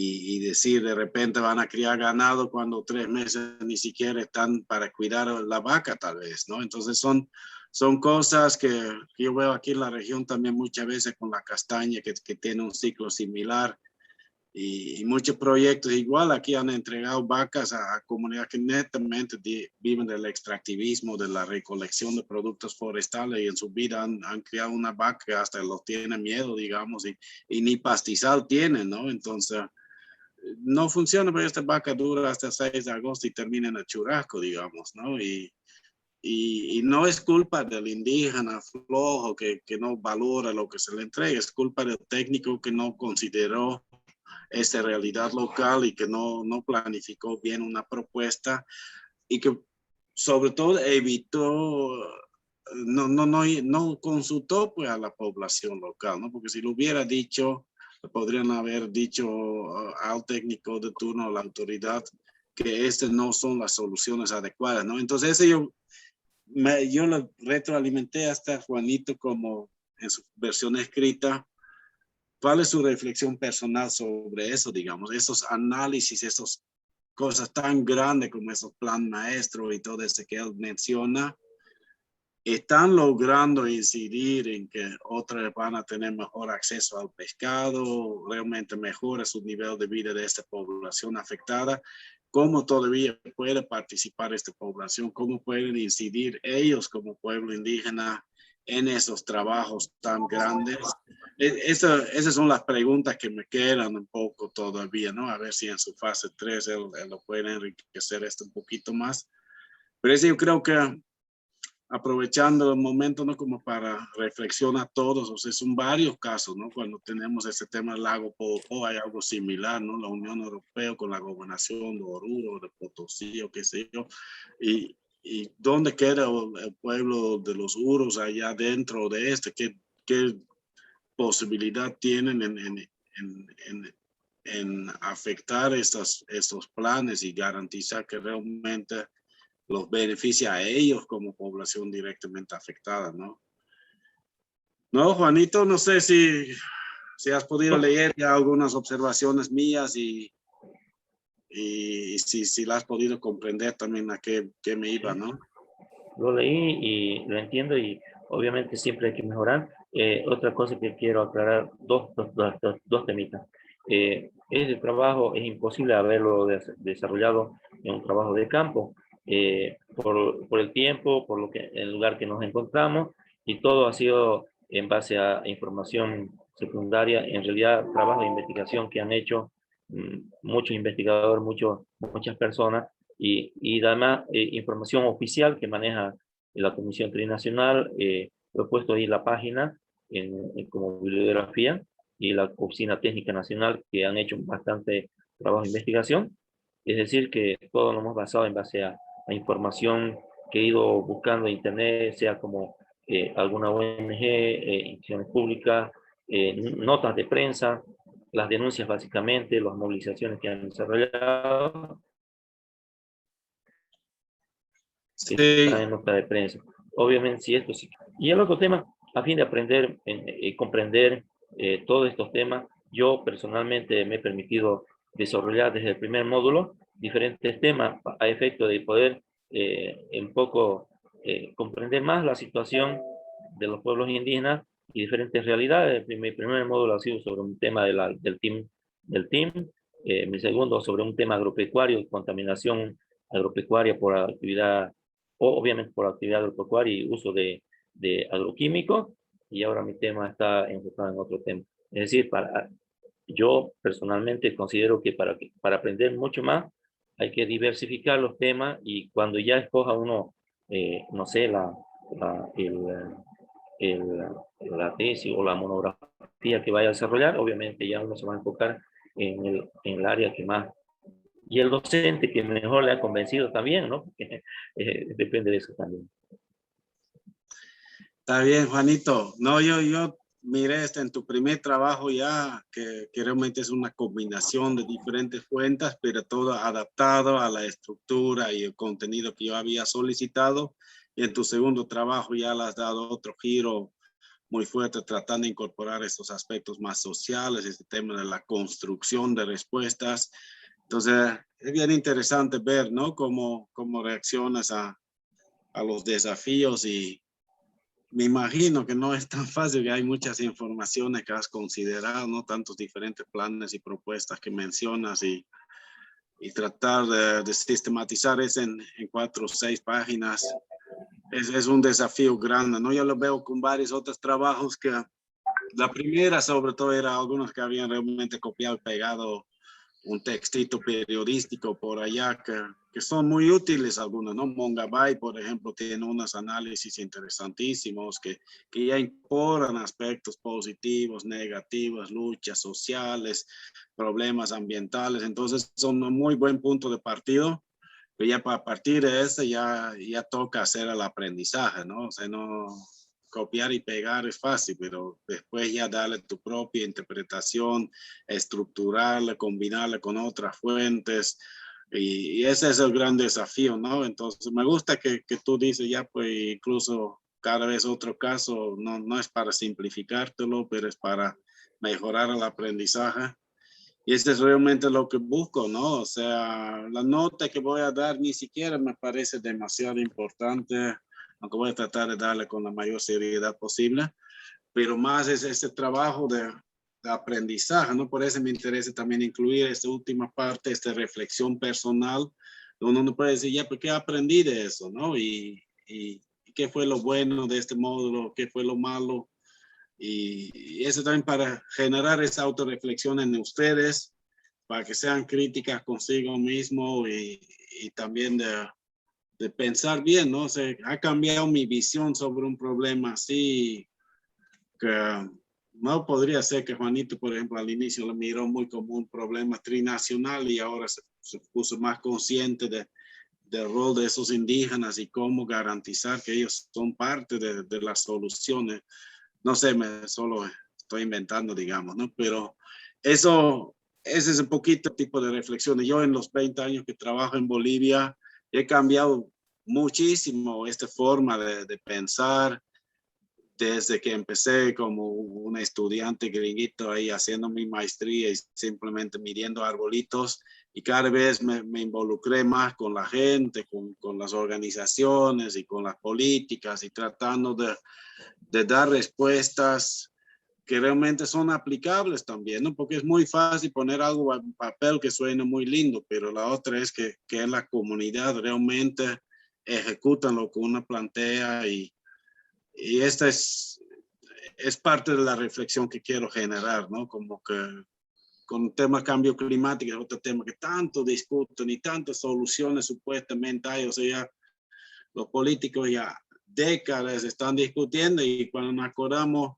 cada vez estamos peor, ¿no? Y no veo soluciones realmente tangibles, o sea, no a gran escala como se necesita, o sea, estamos dando vuelta al asunto y la gente que realmente están quemándose en las comunidades no recibe ni una mochila apaga fuego a veces, ¿no? Entonces parece tan contradictorio, entonces ojalá que todo ese módulo ayuda a pensar en soluciones más concretas. Igual con la normativa, ¿no? O sea, la legislación boliviana, hay mucha crítica en ese sentido, como que tenemos leyes para todo, pero en la práctica hay muchas ilegalidades, informalidades y la gente hace lo que quiere nomás, ¿no? Yo justo aquí en Riberalta es una de esas zonas donde parece que ni ley hay, ¿no? A veces y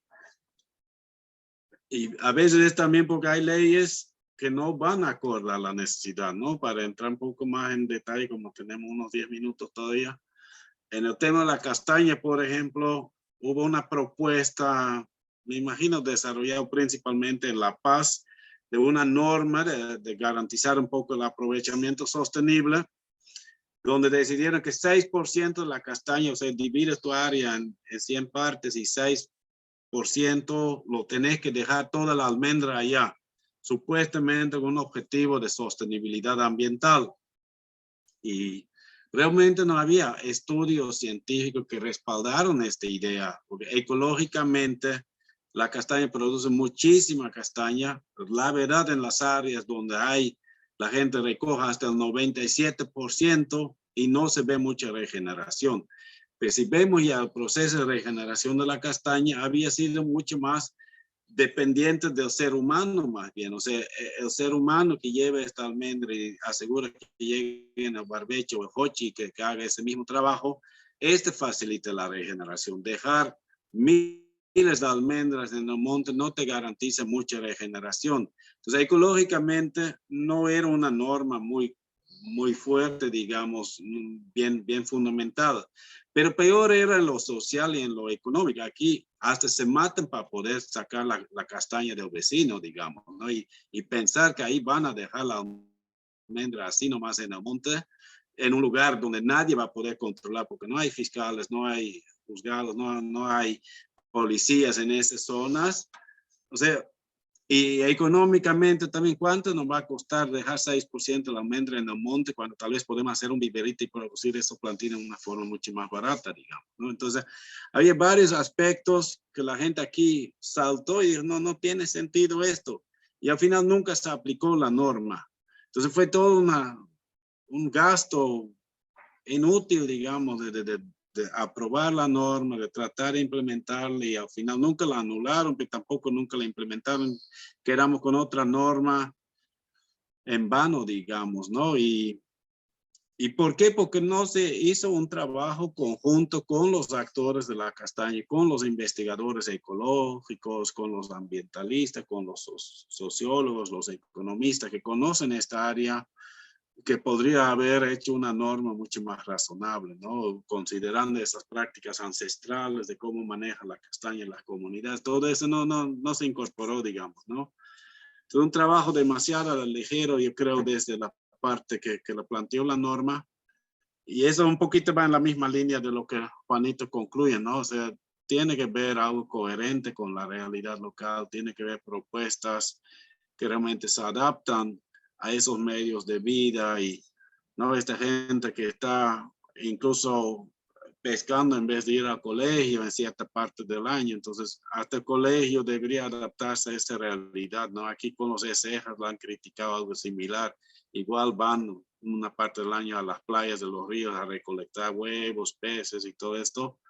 Y o sea, es justo cuando empieza clase, digamos, que quieren ir a las playas o algo así, ¿no? No hay una coordinación adecuada con ese sistema de vida y los colegios en la zona, digamos, ¿no? Pero ya son cosas muy importantes, ¿no? De ser parte de las propuestas locales, de realmente comprender, ponerse en sus zapatos de esas personas para tratar de buscar soluciones que realmente son coherentes con sus necesidades locales, ¿no? Y realmente dar soluciones. Ese es un desafío muy grande que nos cuesta como técnicos, como profesionales, de ir a ese nivel, ¿no? De salir un poco de nuestra oficina, de nuestra vida cómoda y ponerse en esta realidad y tratar de encontrar soluciones que sirvan allá. Y igual hacia las autoridades, ¿no? Ahí yo veo a veces el rol nuestro de tratar de entender esas propuestas, esas necesidades, posibles soluciones en las comunidades, pero hay que adaptarles también en la normativa vigente. O sea, las comunidades muchas veces no conocen en detalle esas normas, no conocen las políticas públicas existentes, no saben bien a qué entidad acudir. Entonces, esto es otra parte del desafío que un poquito que traté de plasmar en este trabajo práctico, que traten de identificar estos instrumentos de desarrollo, ¿no? O sea, por dónde es posible avanzar con este. Y Juanito va a temas muy grandes también de todo el sistema de los consulados y la posibilidad de ir con los pares en los otros países vecinos que también tienen estos mismas institucionalidades ambientales, por ejemplo. Pero ese puede ser también un nivel mucho más pequeño en una comunidad que está tocando la puerta del municipio cuando en realidad le corresponde a JAM a través del gobierno nacional, ¿no? Otro ministerio, digamos, ¿no? Que mañana hay que tocar la puerta de la ABT en vez de la puerta del municipio. Entonces, ese tipo de análisis, yo creo que sería lindo si podrían identificar estos tipos de posibles recomendaciones, es decir, en vez de tratar de ir por aquí, podría valer mejor ir por el otro lado y no necesariamente directamente una acción popular o alguna demanda muy grande, pero simplemente a qué puerta tocar o en qué normativa enmarcarse para generar propuestas, ¿no? Entonces, esto espero que también te sirva a ti, Juanito, un poco estas ideas, pero más era para tratar de sugerir a todos, ¿no? Un poco cuál es todavía este enfoque del trabajo, tratar de ayudar a orientar más y espero que les vaya bien, que están logrando plasmar las ideas, que este ejemplo de Juanito también me parece bastante completo ya, entonces eso también tal vez le da pautas a los demás de entender qué se puede hacer, ¿no? Entonces eso también mis agradecimientos a Juanito y también a Abraham que compartió también un poco otras informaciones adicionales que ha rescatado después de su primer trabajo. Si alguien más quiere presentar algo mañana, me gustaría que me puedan avisar ahorita por el chat o tal vez por el WhatsApp. Yo voy a estar revisando todavía estos últimos trabajos y la verdad no tengo muchas otras cosas que presentar. Ya ahorita expliqué todavía estos otros aspectos de trabajo práctico que me parece que tal vez faltaba aclarar. Pero si no hay mayores preguntas, mayores ganas de presentar, voy a ver si me puedo inventar otro tema para compartir con ustedes. Ya, si hay alguna pregunta, también háganme conocer, ¿no? Algún tema que les gustaría que pueda explicar un poco más, tal vez uno de los temas anteriores. Si no, podría hacer también mañana un poco una revisión de cuáles han sido las presentaciones, como una ayuda a memoria, digamos, ¿no? Paso por paso, qué presentación he dado, como un resumen de todo el diplomado, porque ya mañana es la última clase, ¿no? Creo. Estoy en lo correcto, ¿no?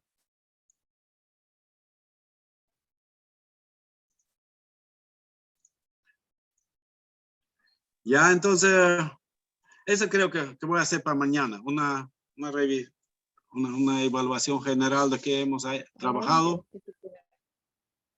¿Alguien dijo algo? Rosa. ¿Estás con pregunta? No, ingeniero, no. Ah, ya. Ok. No, entonces eso para mañana yo voy a preparar un resumen, digamos, de todo modo lo que es interesante para reflexionar la estructura y qué hemos hablado. Y por favor me avisan cualquiera que tiene preguntas, observaciones, dudas, o también si alguien todavía quiere dar su presentación, hay espacio, así como han aprovechado ya en la forma como lo hizo Abraham, un poco más informal, una partecita nomás, o si quiere más como Juanito, con realmente una presentación más completa, ¿no? Las dos opciones son posibles, y depende de ustedes, y da, ¿no? Para alguien que dice, porque mi primera presentación no me salió tan bien, porque no estaba bien preparado, y ahorita ya lo tengo más completo, es una forma de mejorar su nota, ¿no? La nota que está anotada, la que tengo allá, y si mejoras algo, ya pues lo puedo conseguir para aumentar un poco su nota para su presentación. Y esto es sumando con la parte escrita, ya genera su nota con un poquito del tema de la participación en clase, pero la mayor parte va a ser su trabajo práctico escrito, segundo nivel las presentaciones hechas, y tercer nivel ya la participación en clase, y esto ya es más o menos su nota, ¿no? Eso también para que tengan claridad en eso. ¿Ya? En realidad tenemos 5 minutos más, pero si no hay preguntas, y la verdad ya no sé muy bien qué más decir, y espero que la Gabriela René Moreno no se moleste conmigo, que ya lo voy a terminar nomás. Estoy cansado también. ¿Alguna pregunta? Nada más, ¿no? Vamos cerrando nomás entonces. Ya los deseo buen descanso y que aprovechan los tiempitos que quedan todavía para seguir puliendo sus trabajos. Les deseo mucha suerte y hasta el 1 de octubre tienen para entregar, ¿no? Esta es la fecha que hemos acordado. ¿Ya? Muy bien, licenciado. Buenas noches, entonces. ¿Ya? Gracias, Hasta mañana.